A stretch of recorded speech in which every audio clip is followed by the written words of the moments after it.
Voilà de retour. Si vous voulez nous poser des questions, 670-9078, poste 230 ou encore virage-telmac.tv ou via notre Facebook. Bientôt, une nouvelle plateforme pour nous poser vos questions et vous informer. Restez à l'écoute au cours des prochaines semaines, peut-être des prochains mois. On ne peut pas vous en parler, mais il y a quelque chose dans ce sens-là qui va être très agréable et que vous allez aimer.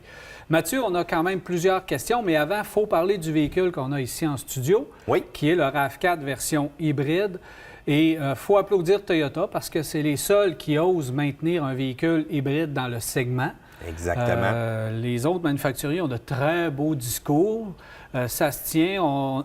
En parole, ils sont tous des manufacturiers verts et qui prônent l'économie de carburant, etc. Les émissions, on veut tous sauver la planète, sauf que seul Toyota, dans les faits, aujourd'hui, offre un véhicule de ce type dans le segment. Dans ce segment-là, effectivement. Il faut dire aussi qu'on avait quand même Subaru avec le Crosstrek, mais attends-toi à voir ça tout simplement disparaître aussi encore une fois. Fait que le RAV4 va vraiment conserver son titre. Et pour ceux-là qui disent, qu'est-ce qui se passe avec Toyota? On n'est pas dans les véhicules électriques. On a quand même des alternatives parfaites présentement, hybrides, qui demandent extrêmement peu de maintenance, qui vont offrir plus de performance que les véhicules à essence régulière dans un créneau qui est fort populaire présentement du véhicule sport utilitaire compact. Parce que si on regarde dans les faits, on a un moteur 2,5 litres. Oui. Dans la version régulière qui développe 176 chevaux, qui est quand même honnête dans le segment. Et là, on arrive avec la version hybride 2,5 à 194 chevaux si on joint les moteurs électriques qui sont sur le véhicule. Parce que, autre point majeur, c'est qu'on peut l'avoir en version hybride, traction intégrale. C'est un petit moteur électrique placé sur l'essieu arrière qui n'a pas de lien mécanique avec l'avant. Et à bas régime, il travaille très, très bien.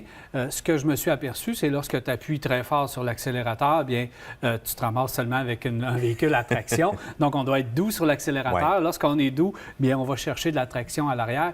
Pour l'hiver, ici, c'est parfait. C'est pas un véhicule pour aller dans le bois, c'est pas un véhicule tracté, mais c'est un véhicule pour l'hiver, être en sécurité et joindre justement l'économie de carburant avec la sécurité.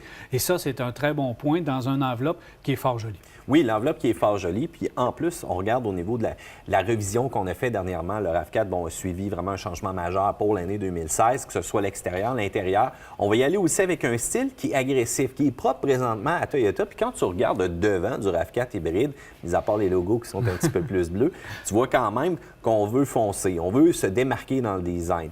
Tu parlais aussi de la consommation. Quand on regarde les chiffres annoncés, c'est 6,9 litres au 100 en ville, 7,8 sur la route, avec, encore une fois, un véhicule sport utilitaire compact de bonne dimension et qui a des performances plus intéressantes que la motorisation essence, malgré le petit peu de poids qu'on rajoute au travers.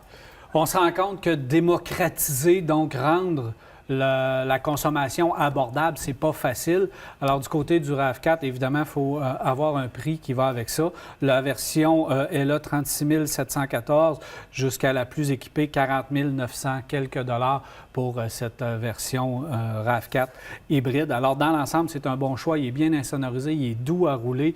Les instruments sont faciles à utiliser. Il y a pas on ne peut pas intervenir du côté du conducteur, là. Donc, le système hybride, on ne s'en occupe pas. On conduit comme si c'était une voiture normale. Et la CVT, c'est pas tout à fait une CVT traditionnelle pour Toyota, mais leur système à variation continue fonctionne très bien. Exact.